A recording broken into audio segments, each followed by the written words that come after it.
Okay. Hello, hello, hello. It's Carla Nicole, Coach Carla Nicole. I want to welcome everybody. Today is the Smile Group Session version 3. Today we are going to talk about how to calm anxiety, how to slash our grocery cost, let's meal prep, and how to change your single hate. Being single and hating it. Okay? I just feel like when you're single, it's important to be single, and in the sense of like be single and have time with yourself, by yourself, to understand what's important to you, because you can feel like something's important to you, but you may feel like it's important to you because you're also taking into consideration the people's opinions around you. So what works for you and what you want has to be what works for you and what you want. You can't base what you like you said. Some people may feel like it's non-negotiable to live together before we get married. We have to. Right. Or some people may feel like, no, I would never. But is your opinion based off of what you truly want, or is it based off of your grandma telling you not to shack up? Or is it based off of, your best friends telling you, no, don't do it, I tried it didn't work?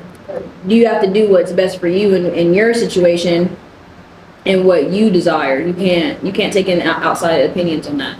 So every time I have these, I focus on 3 major things.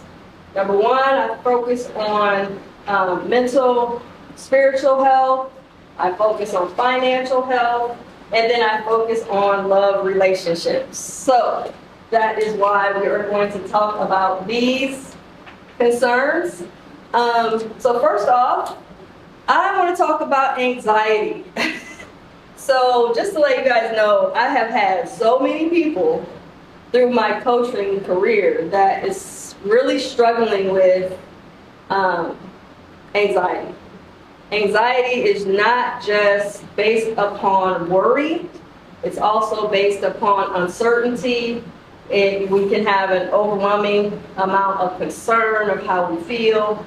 We can have unwavering emotions to where we can't get a grip of our peace inside. So first off, I want to ask everybody here, please interact. Who is dealing with anxiety for the most part? Is anybody in the room dealing with anxiety? Okay, so here in the group here, we have about 1, 2, 3. Count me as 2. 2, and then 3. Sweat. Okay, perspiration. High amount of perspiration or sweat. All right, good. I would say as far as emotions though, I feel like when I get super anxious, depending on what I'm anxious about, I get a lot more frustrated or nervous. Angry. Frustrated, nervous. Okay. Some people start hyperventilating. Frustration, nervousness. I feel like overwhelmed. Overwhelmed. Somebody else said another good one too. What was the other one? Hyperventilating, yes. To me, I don't personally feel these things, but I know a lot of my clients do. And they tend to really feel concerned. And sometimes the anxiety can cause them to believe they have a real health problem, to where they're feeling like, am I dying? I've had some people say, I was terrified because my heart was beating so fast in my chest, I thought I was going to die. So I've also had people having fear of dying from anxiety. So here are some of the ideas, or I should say techniques you can use to help to reduce the symptoms from the anxiety. So the first one is deep breathing techniques. How many people find themselves able to be more in control of how they're breathing? Have you ever tried deep breathing techniques? So everybody on the call and here, I want you guys to try something with me, because this is a real technique that I teach all of my clients to do.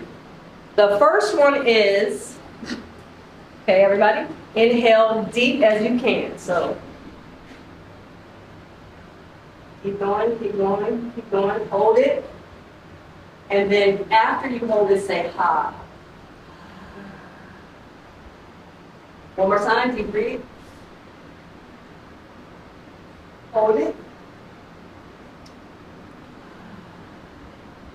Now, that technique will, first of all, not only does it reduce the anxiety, the uneasiness, the worry, you can use that technique anytime, any place, anywhere. That is your highway to your peace. We also want to shut off our eyesight.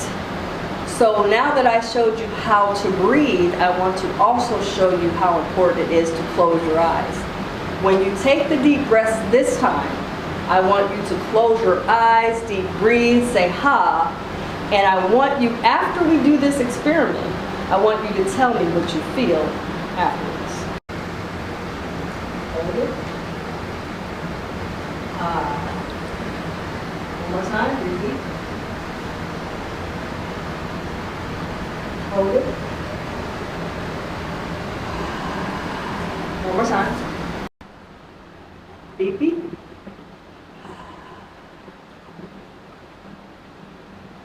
Now, when you closed your eyes, what I had you do that for is I had you to close your eyes to shut off the energetic frequencies going on outside of you.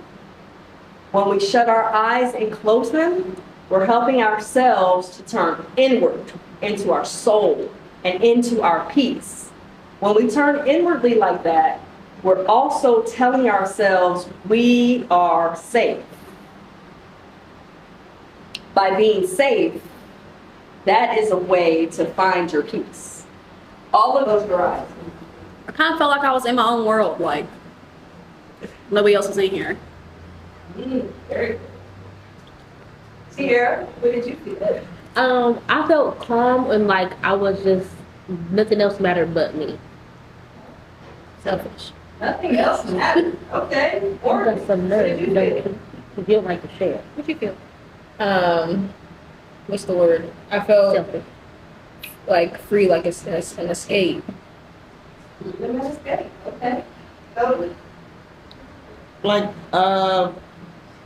pressure is released. Release some pressure. How did you feel when you closed your eyes? And closed your eyes and did the deep breathing.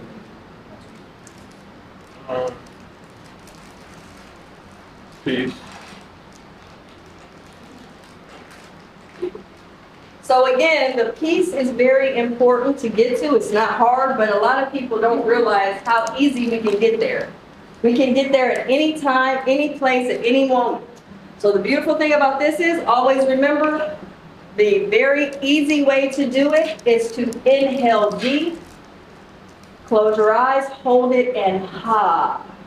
When you take your breath as deep as you can and hold it inward and then breathe it out and exhale, it really helps to reduce the panic, the anxiety, the nervousness, the uncertainty, and the panic. Hello everyone, my name is Morgan. I'm Carla's daughter. So my mom asked me to kind of come in and talk about what I do personally to maximize my grocery experiences and move forward with talking about, you know, what I've done, what changes I've made, how they've affected what I've seen to be in a positive way of my life and how I grocery shop. So first off, when you talk about grocery shopping and you talk about, you know, the things that we purchase, we all have to think about, okay, what is that we eat on a regular basis? So for me, I had to look at my diet for one. So more consistency with what I was buying, had to be more consistent with what I wanted to actually eat and what I know that I would consume. Let's talk about some things that I did wrong when I moved out on my own and I started, you know, grocery shopping on my own. the main thing that I would do a lot of the time was I'm an overspender. So I would go to the store with no plan in place. I would just go to the grocery store and I'd see, okay, let's go to the meat section. I'd say, okay, there's ground beef. I can make hamburgers one night. I can make chicken. I can make shrimp. I can make salmon. And I would just buy all this abundance of food with no purpose for it. In my head, I'd have a purpose like, okay, then I can make this, then I can make that. But at the end of the day, I wouldn't be buying, if I bought the ground beef, then I wasn't buying the spaghetti sauce. If I was buying this, then I wasn't buying that. So it was like, you then, depending on how often you grocery shop, me personally, I grocery shop every 2 weeks. But if you were to grocery shop more often, once it came time to actually go grocery shopping again, I'd have this overabundance of food that I'd now be throwing away because it went to waste. I didn't make the food I planned on making. I didn't have what I needed to make, the dish that I may have seen on TikTok or Facebook or whatever that may be. So I found myself actually, almost having a full garbage bag full of food that I'd be throwing away every week because it would go to waste. Aside from freezer foods and things like that. Another thing I would do was just a lot of junk food. Personally, I'm not a snacker, but having a son, and at the time, I would buy him things that I would assume he could eat this and just keep him busy. I'll buy him pretzels, I'll buy him candy, I'll buy him this and that. And again, I would go to the store, and then I'd realize that. I think that he didn't have enough and I'd buy more, again, overspending. So the meal plans first starts off with, I go grocery shopping every 2 weeks. So when I look at my 2 week span, this is also another thing that you have to look at because again, creating the meal plan is not just creating what we're gonna eat. It's creating how many meals it's gonna produce for you. It's gonna plan out how often are you actually gonna eat it. Do you have plans that week? Is there a birthday involved? Are you gonna be home? Do you work?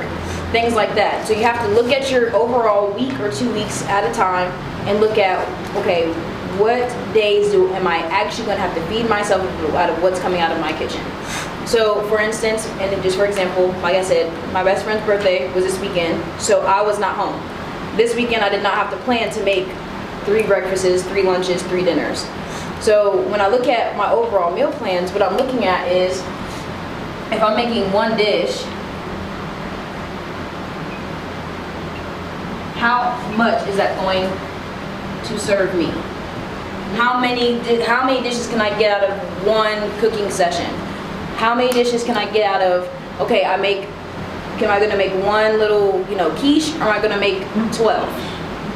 To then have it packed and ready to go into the fridge. So that's what I started to do. So I look at my overall 2 weeks and I'll say, okay, if I make spaghetti on Monday, that will last me till Thursday. So then after Thursday, now I have to plan from Friday to Monday.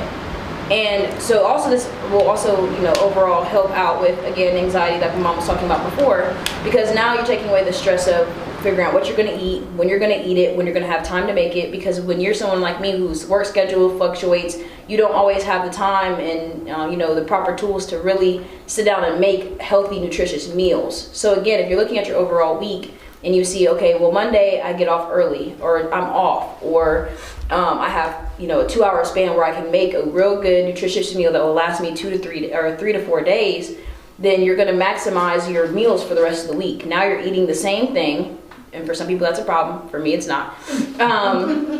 You'll be eating the same thing, so you know what you're feeding yourself every day. There's no guessing, there's no, late night McDonald's runs, there's no, stopping at Subway.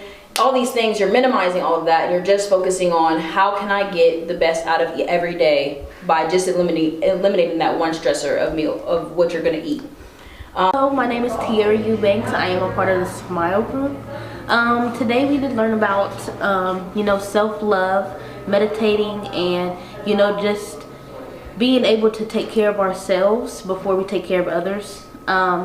We also learned about meal prepping, which is really good. But this group is very helpful for your mind, mentally, physically, and emotionally.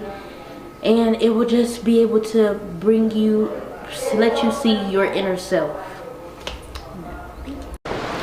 My name's Savannah. I'm part of the Smile Group. Today I learned a lot about eating. macros are something different I've never thought about, but it really makes you think about, you know, are you putting healthy things into your body? That's something I've never thought about. I'm not very good with eating, so that's something I took from today. So my name is Morgan. I am Carla's daughter. Today I helped out just by giving some tips and tricks that I use for meal prepping, grocery shopping, and how to make a better budget.